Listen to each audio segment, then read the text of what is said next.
Não gosta de leitura, vai ter que me aturar um pouquinho, porque se faz necessário a gente ler um texto aqui hoje, amém? E hoje nós vamos aprender um pouquinho como que se busca a presença do Senhor, amém? Segundo livro de Samuel, capítulo de número 6, vamos estar lendo este capítulo todinho. Amém? Vou iniciar a leitura aqui para que a gente possa terminar o culto dentro do templo. Glória a Deus. Davi traz a arca para Jerusalém. E tornou Davi a juntar todos os escolhidos de Israel, em número de 30.000. E levantou-se Davi e partiu com todo o povo que tinha consigo de Balaã, de Judá, para levarem dali para cima a arca de Deus, sobre a qual se invoca o nome do Senhor dos Exércitos, que se assenta entre os querubins. E puseram a arca de Deus em um carro novo, e a levaram da casa de Abinadab, que está em Geba. E Uzá e Aiô, filhos de Abinadab, guiavam o carro novo. E levando-o da casa de Abinadab, que está em Geba, com a arca de Deus, Aiô ia adiante da arca. E Davi e toda a casa de Israel alegravam-se perante o Senhor com toda a sorte de instrumentos, de pau, de faia, como com harpa, e como saltérios, e com tamborins, e com pandeiros, e com símbolos. E chegando à eira de Nacon, estendeu Uzá a mão à arca de Deus, e teve a mão nela, porque os bois a deixavam pender. Então a ira do Senhor se acendeu contra Uzá, e Deus o feriu ali por essa imprudência, e morreu ali junto à arca de Deus. E Davi se contristou, porque o Senhor abrira ruptura em Uzá, e chamou aquele lugar Pérez Uzá, até ao dia de hoje. E temeu Davi ao Senhor naquele dia, e disse: como virá a mim a arca do Senhor? E não quis Davi retirar para si a arca do Senhor para a cidade de Davi, mas Davi fez a levar na casa de Obed-edom, o geteu. E ficou a arca do Senhor em casa de Obed-edom, o geteu, 3 vezes. E abençoou o Senhor a Obed-edom e toda a sua casa. Então avisaram a Davi, dizendo: abençoou o Senhor a casa de Obed-edom e tudo quanto tem, por amor à arca de Deus.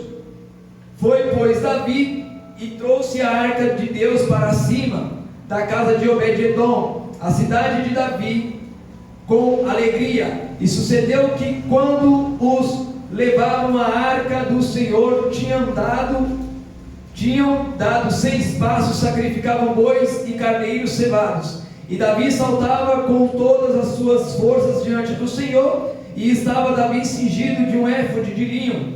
Assim, subindo, levavam Davi e todo Israel a arca do Senhor, com júbilo e com som de trombetas.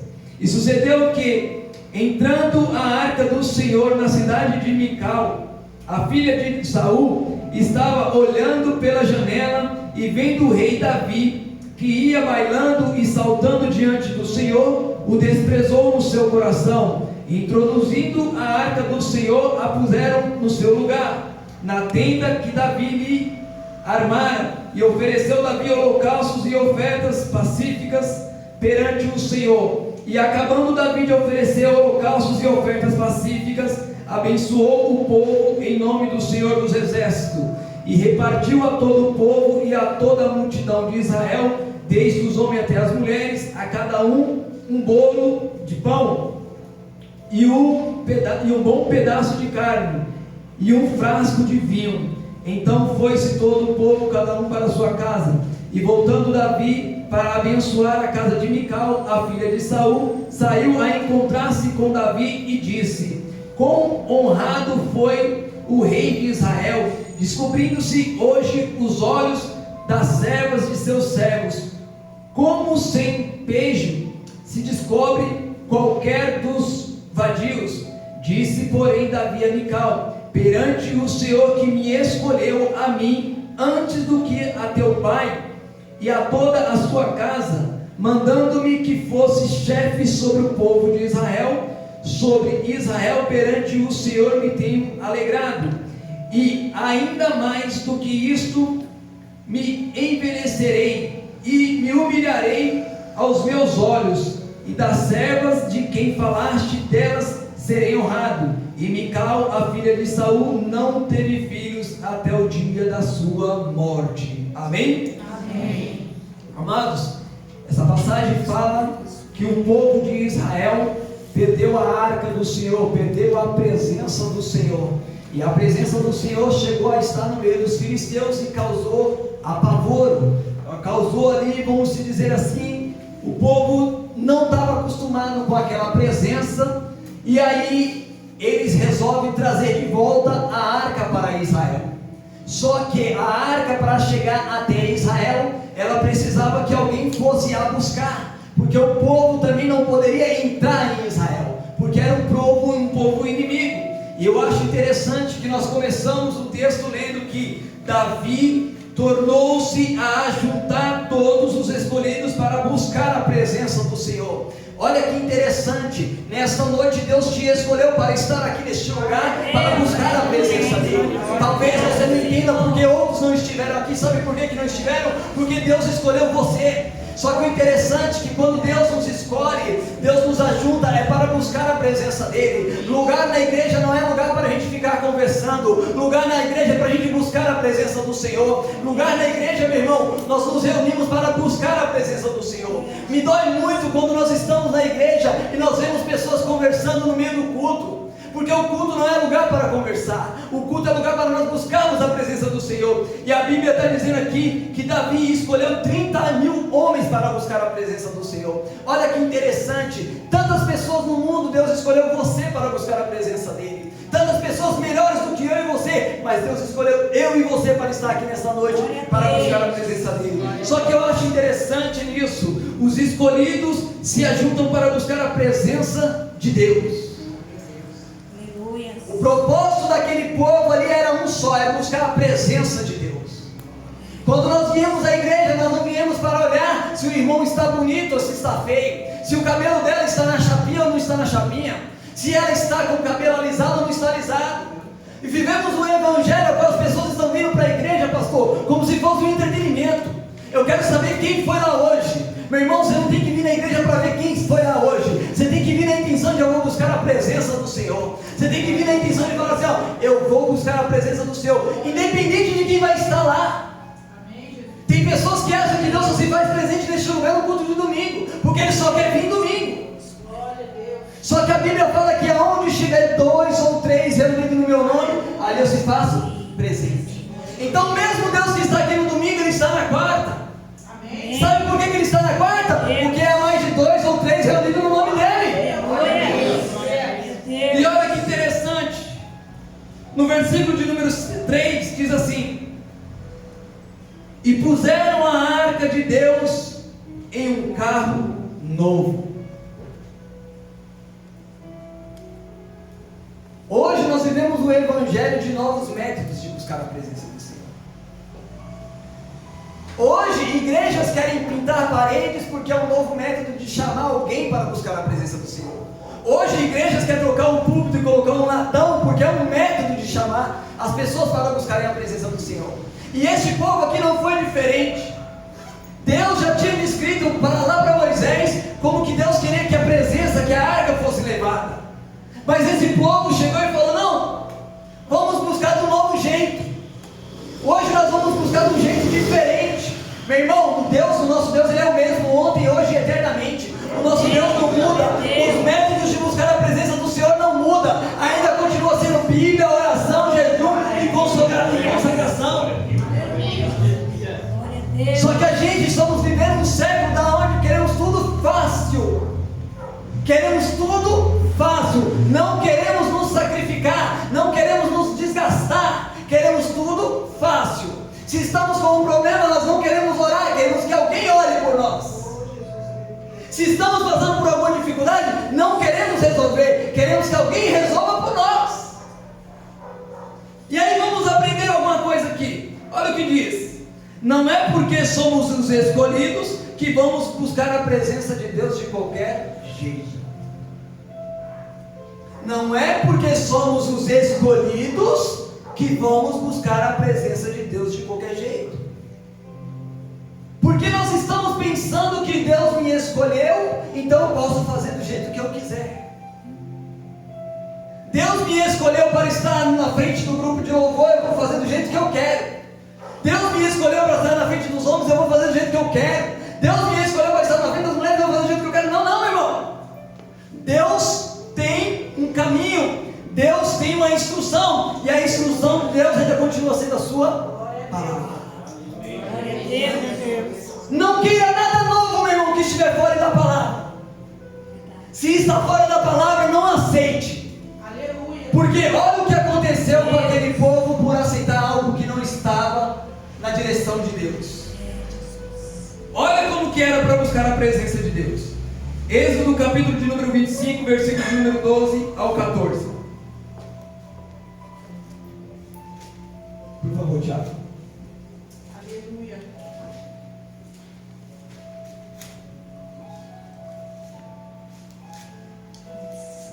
Em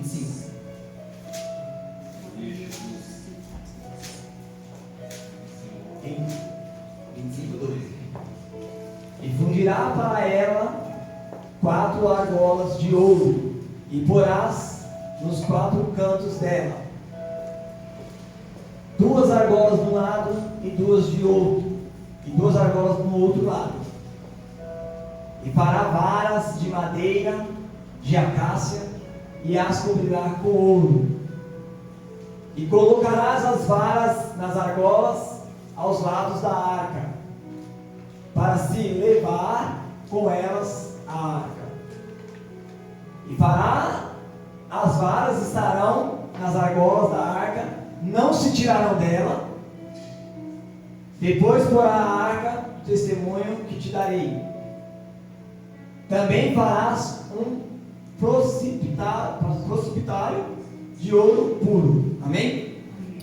Então a arca, ela tinha 4 argolas, em cada ponta tinha uma, e 2 varas. E essa arca era para ser levada como? Nos ombros. E quem poderia levar a arca era somente os levitas. Só que olha como que o povo vai buscar. O povo vai buscar de carro.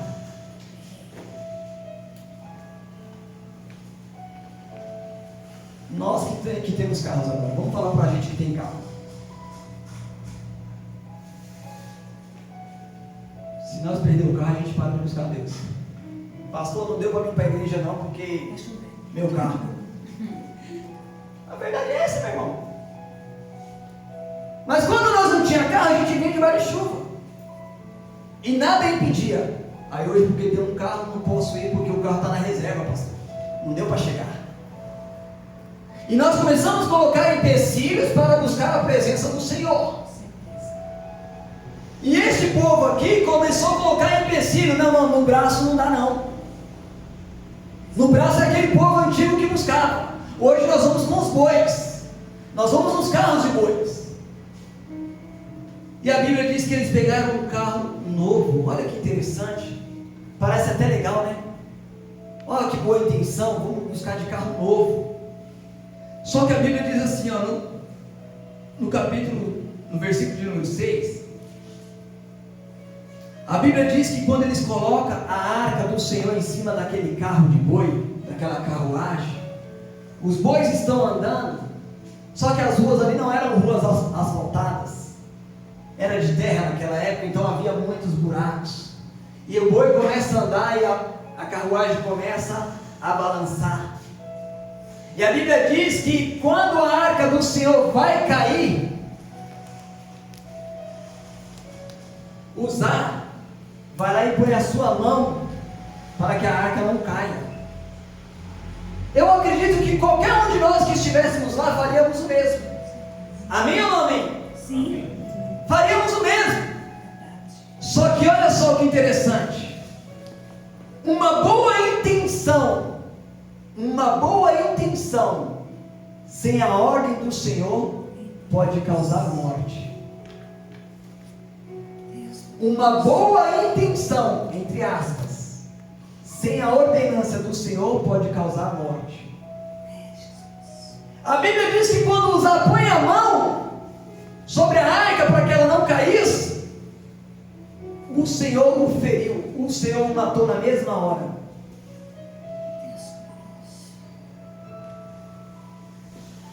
Quer um conselho nessa noite? Não faça nada que o Senhor não te ordenou a fazer.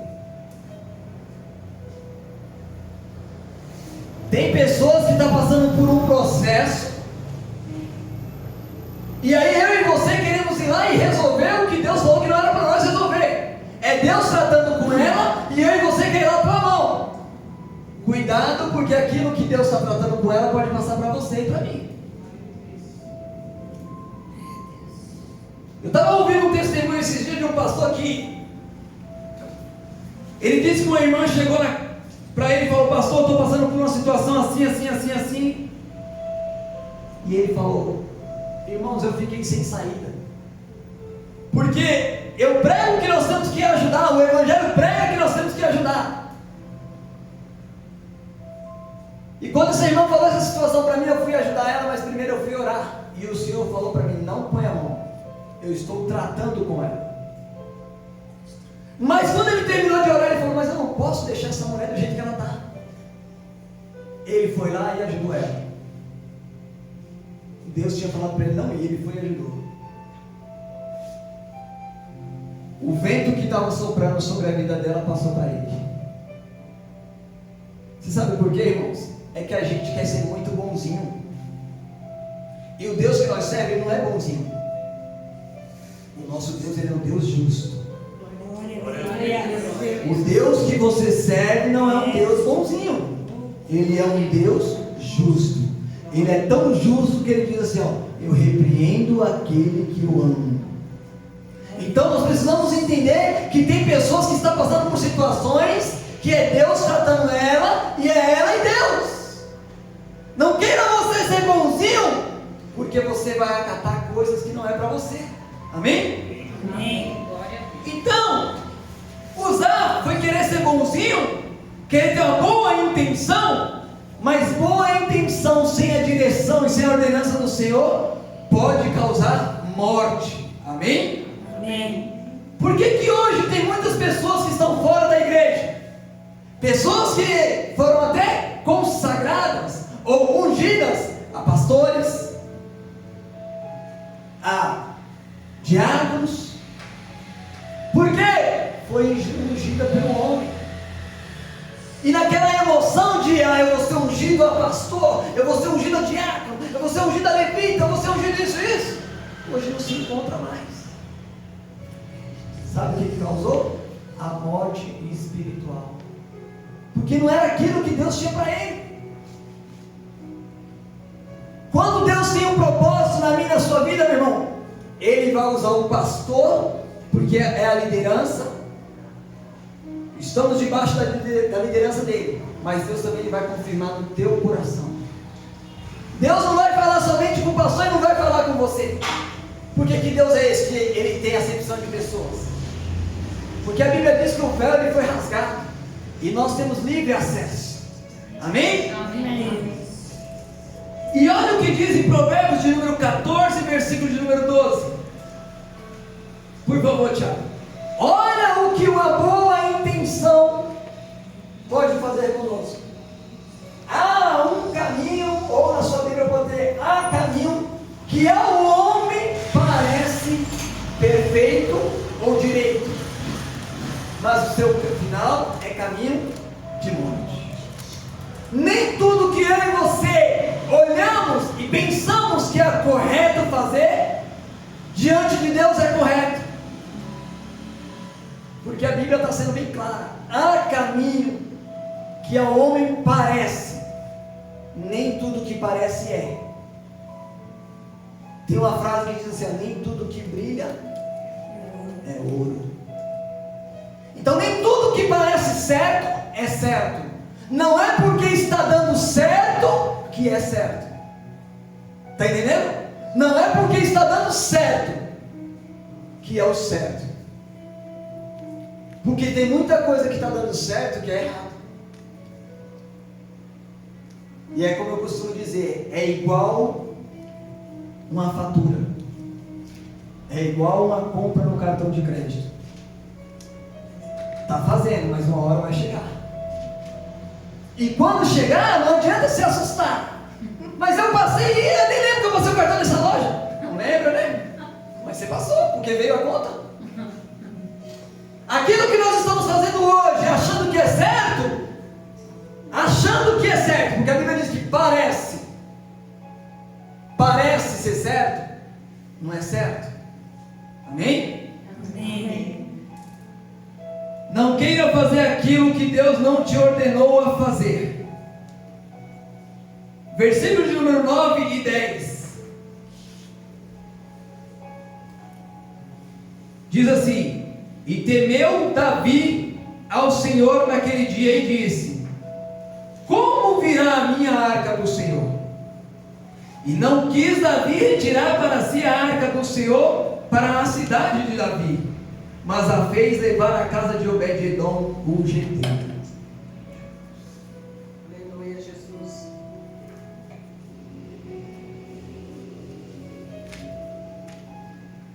Amados, nessa noite nós vamos aprender o que é ter medo e o que é ter temor.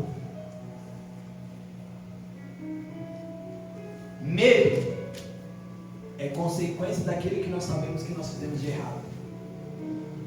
Porque você é uma criança, meu irmão. O Noah, com 2 anos, ele já sabe quando ele está errado. Agora você imagina aí você. Então, o medo revela o pecado que nós estamos cometendo. Cristiano, e o que é temor? Temor é honra e reverência ao Senhor.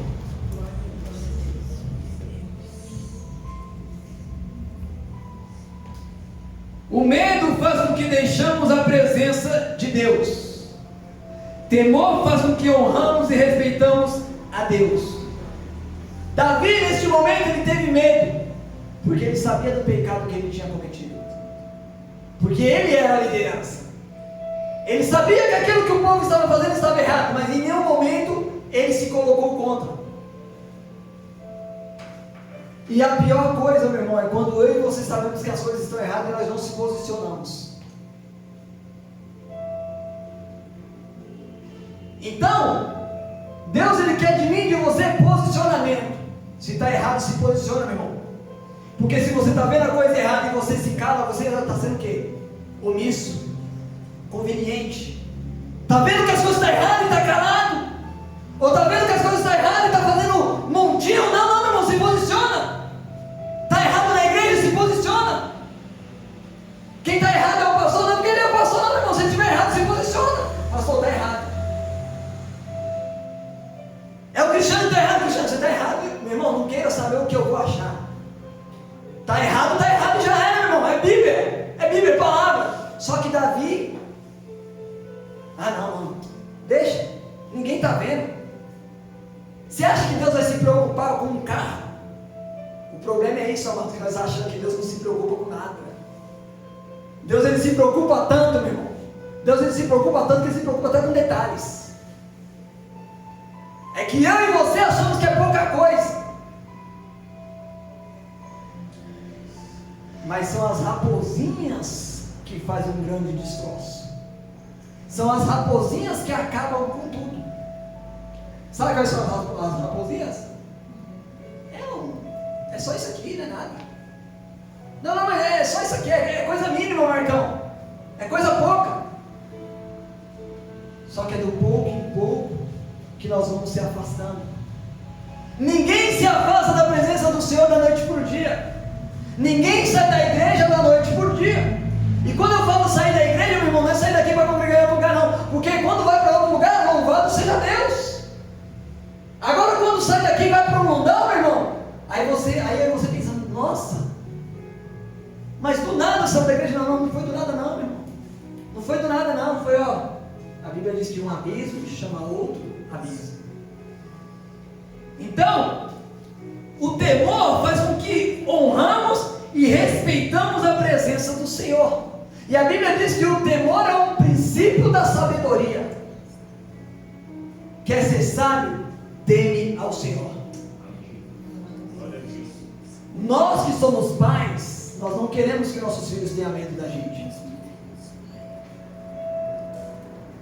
Nós queremos que eles tenham temor por nós. Exemplo da Bíblia de um casal que teve medo de Deus. A Bíblia fala que lá no Jardim do Éden, Deus descia toda tarde para conversar com Adão e com Eva.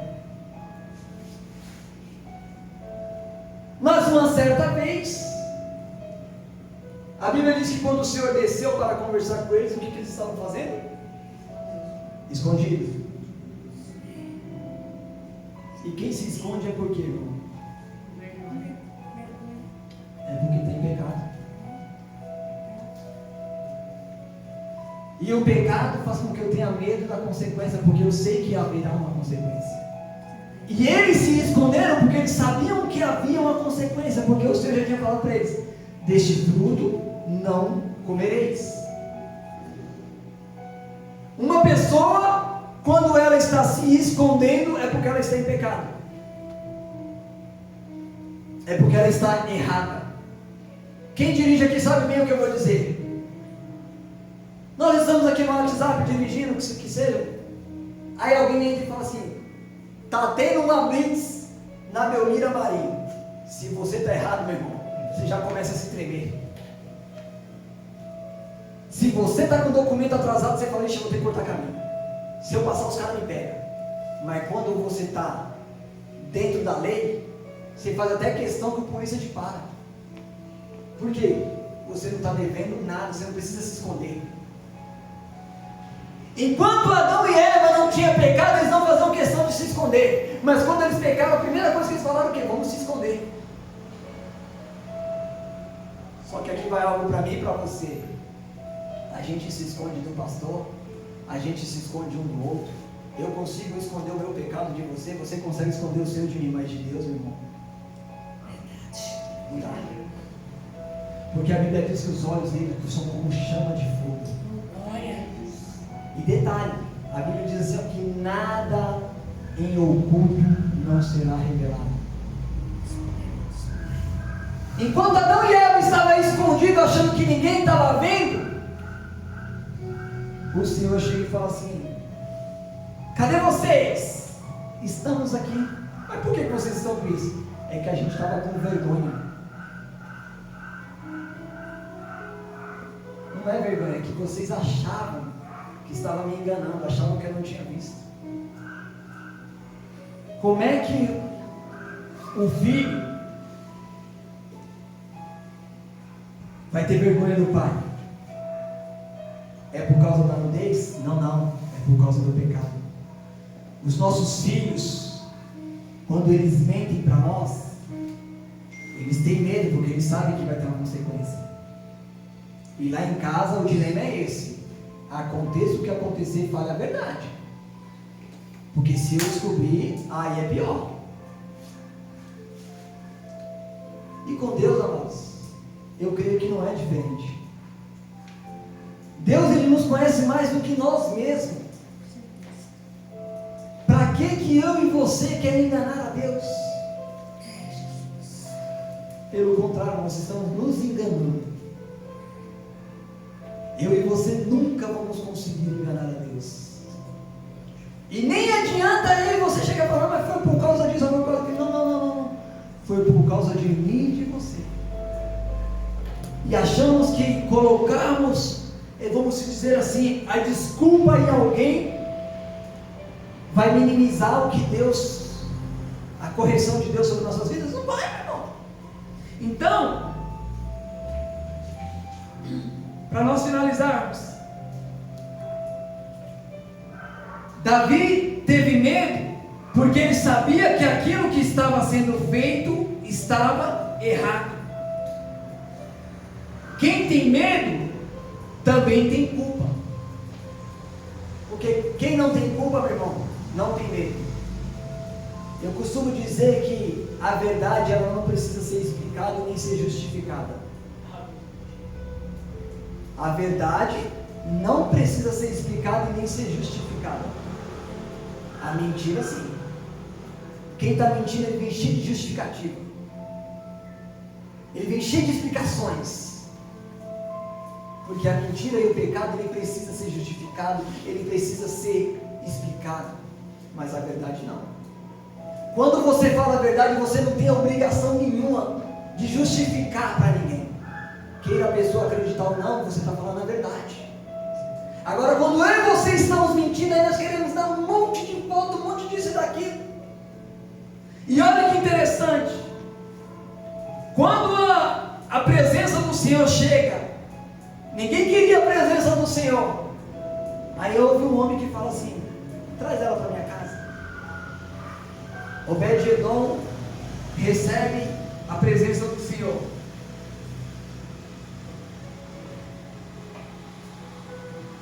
E olha o que diz o versículo de número 11.